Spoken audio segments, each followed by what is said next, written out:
Have you ever heard of Burn the Witch? No, and that's why you're here? Okay. I think that we all know who Tite Kubo is. No? What's going on with you guys today? Well, if you aren't well informed, Kubo is the creator of the popular manga Zombie Powder. I'm kidding, I didn't know that shit existed until today. He made Bleach. Yes, the big 3 Bleach that ran from August 2001 to August 2016. So by the time Bleach was pretty much wrapped up, he decided to make another one-shot. Burn the Witch is a one-shot made in 2018 and was a seasonal release in Weekly Shonen Jump. Fast forward a couple years later in 2020, we get an announcement for an anime miniseries alongside the announcement of Bleach 1000 Year Blood War. Everyone was eating good in 2020, and that's where we ran into our first issue. And I didn't even start discussing the show yet. But before we continue, I'd like to say thank you for 200 subscribers. I really appreciate all the love, and it makes me want to work even harder to make the best content I can, so thank you again, Sagers. Let's get right into the video. Despite having a lot of stuff pushed back for quarantine, we got a pretty packed year for anime in 2020, and here's a few big names just to give you an idea. Demon Slayer Mugen Train, God of High School, Toilet Bound Hanako-kun, Yashahime, Brand New Animal, Made in Abyss, Digimon Last Adventure Kizuna, Dodo Hetero, Rena Girlfriend, The Great Pretender. I highly recommend this one if you haven't watched it, it's really good. And a little underground manga that had no chance of ever being popular, I don't even know why I'm mentioning it, but season 1 of Jujutsu Kaisen. All of these shows were on the radar for a lot of people, and most people that I talked to only really cared about 1 or 2 of these shows. So getting into a completely new series barely anyone has heard of prior isn't going to get a whole bunch of new, interested viewers anyway. Even if it did release in 2021, which I might add had a significantly easier lineup compared to 2020, it still would have been overshadowed by these other shows simply due to the fact that people aren't really into Bleach like that. I think that Bleach is a really good anime once you really get into it. It's in the big 3 for a reason, let's not be disrespectful here. I think that Bleach has the same problem as One Piece where it's very intimidating to watch because there's so much to watch, but once you really condense the show without filler, it's so much more digestible. But the crazy thing is, Bleach has more filler than One Piece, and Bleach is a third of the size. Bleach also is a lot harder to get into unlike Naruto and One Piece. It feels kind of complicated from the start with the power system. It kind of throws a lot at you, but it stays the same throughout the series, so once you get it, you're fine. But most normal people don't want to stick it out. They just want to understand immediately, or at the very least get started slowly and eased in as the series progresses. And that's not a bad thing, I think it's pretty valid to feel that way, but you're kind of missing out on a good experience, especially when it comes to Bleach. This problem trickles down into Burn the Witch because of how it was advertised. Throughout the promotion of Burn the Witch, it felt like it was a continuation or a sub-series of Bleach. So if you're not already into it, you're definitely not going to watch. And if you do want to watch, you're going to want to watch Bleach first to get the context. But then at the same time, by the time you finish that series, you probably already forgot about Burn the Witch entirely. Honestly, it's a real shame that this series was kind of put at odds from the start. But what is this series actually about? And how is it connected to Bleach? Why aren't you subscribed yet? Yeah, got you there. Yeah, got him. Burn the Witch starts us off with meeting Nini, who's an idol, and Noelle, who's just a regular person. And let me get this out the way now. These characters will make me act up. Praise the Lord for Kubo and how he draws this woman. He is just like me. I'm about to bust. I'm telling you, this guy gets it, and he gets it. You don't want him to catch you sneaking photos again. Again? Already I like the dynamic of Nini and Noelle. The best thing I can compare them to is Bakugo and Todoroki, where one is cool and the other one's very boisterous. Nini and Noelle are dragon hunters who protect the people of Front London from dragons. Since the people of Front London can't see them, it's up to the dragon hunters in Reverse London to monitor the dragons and the people of Front London. Again, with the characters, I just really like how they're kind of normal people doing their jobs for normal people reasons. On to the plot for this episode. Nini and Noelle are chasing Bulgo with his dragon dog. The reason why he sprouted his wings was because of another dragon trying to kill him. They're able to subdue this dragon, but it starts rampaging. The duo are only supposed to clear everyone out and put up blockades, but Nini wants the girl boss and take out the dragon herself. The highest members on Wingbind see this, and they decide to kill Bulgo because he's messing up Reverse London. I really love the art direction in this show. It's not as saturated as I remember, and that's such a pleasant watching experience. How they animate these characters is really nice as well as the composition. Everything just seems so well put together in quality. I think that this show is good solely based on the character designs. I absolutely love the uniforms they have. They also wear their uniforms differently, and that reflects what kind of characters they are. Nini has the shorts and wears her jacket out, and that kind of shows how she's a loose cannon. And Noelle has the skirt and everything is buttoned and neat. You kind of can't see one without the other. It's kind of like a puzzle.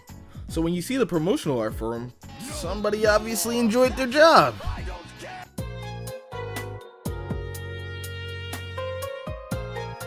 Episode 2 starts with a report of Macy Baljour leaving a popular girl group that Nini's in. We see her in a room with the dragon that breaks a TV after she sees a report of Nini that was used out of context. The girls get assigned a mission to take Valgo out to lure dragons, but all he does is blaze them non-stop. I mean, wearing the same thing as Noelle wears.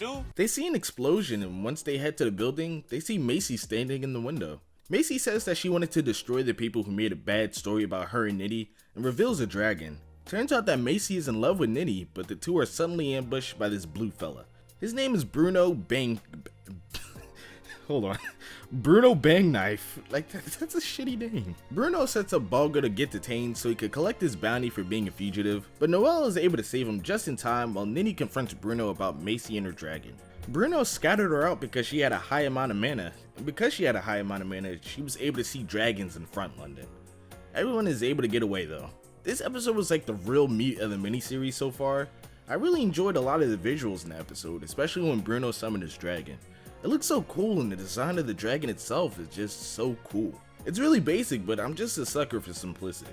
I didn't like the break in tone with Macy being confronted and when they were flying away. It seemed kinda out of place for how serious the situation was. Other than that, it was a really good second episode.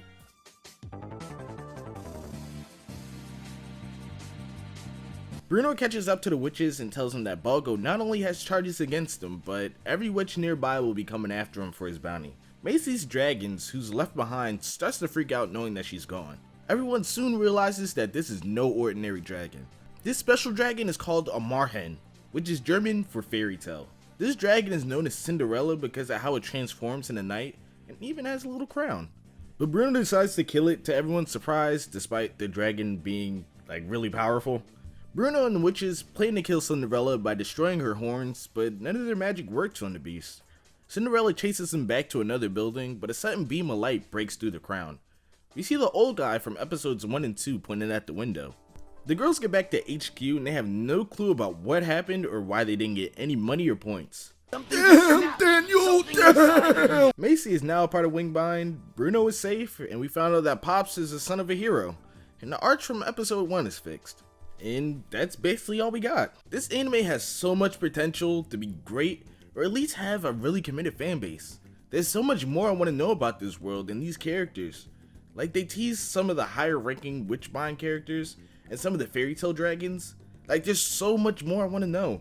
Like, what happened to Nini to make her hate fairy tales? She's so cynical, and that makes me wonder, like, oh, okay, we're gonna find out what happened. No, there's only 3 episodes, and why are they both witches? You're probably wondering how this is all connected through Bleach.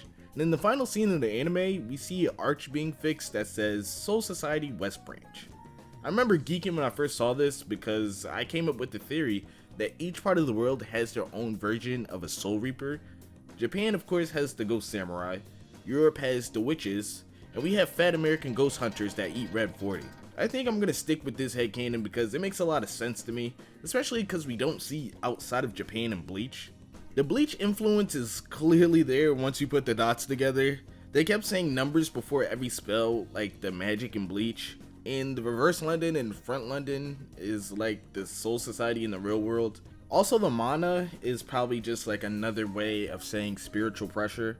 That's another like headcanon thing. Like, everybody knows it as, like, they know it's like kind of like life energy, but then in different parts of the world, it's just called different things. You know, you get what I'm saying? Like, you see where the headcanon's coming from. Like, you see the vision. Like, in America, it's probably not even called spiritual pressure. It's probably just called that dog or something stupid in American like that, you know? Bleach doesn't really have any like animals or like beasts like in Burn the Witch, and that gives it its own identity, which I really appreciate. But at the same time, it's like, where does this kind of fit in the Bleach universe? But it's just, that was just a tiny nitpick, you know? Like, we're not just getting Bleach in a different place. It's a completely different story with just some Bleach essence, you know? This is one of the best anime that I can truly say is underrated. This show is amazing visually, and I honestly think you should watch it solely based on how nice it looks. Everything is so flat, but in a good way, at least in my opinion. But when the shading hits, narratively, it's fine. It leaves so many breadcrumbs and it just leaves you itching for more because the world is just so cool. I think if I had to complain about anything, I didn't like the pacing much.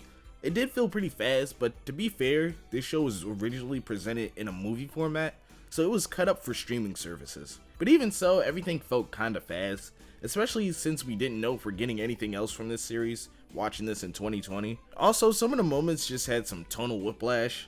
This wasn't too bad, but some serious scenes either had a joke or a funny face in the middle of it, but those are just some minor nitpicks. Burn the Witch was silent for almost 4 years, with no confirmation of it continuing. It set up its own little world just for it to be forgotten by literally everyone I know.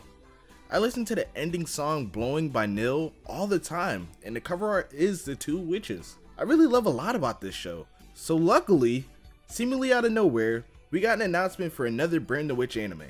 Right as I made the decision to produce this video, I saw the announcement trailer, but I haven't heard anyone talk about it at all.